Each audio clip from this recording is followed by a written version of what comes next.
Hi, how are you all doing? Welcome. Based on your requests, today we'll see how to light up a zero structure. Let's improve our zero structure by creating different types of atmospheres in a very easy way and with very few accessories.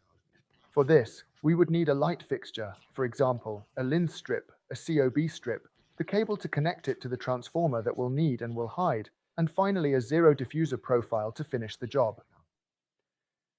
This way, we'll enhance the atmosphere of our zero structure, creating a visual and minimalist impact in a very easy, quick, and affordable way.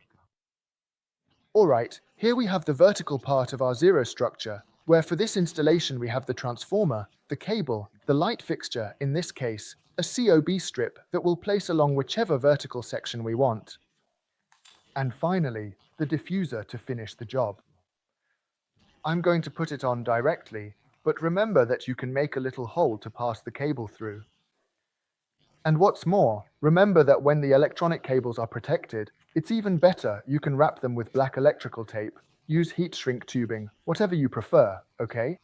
In the end, once this is finished and installed, okay, it would look like this.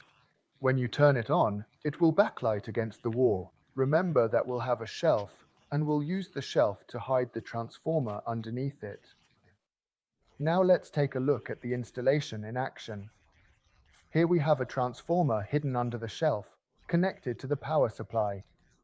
At the same time, the transformer is connected to the light fixture by a cable.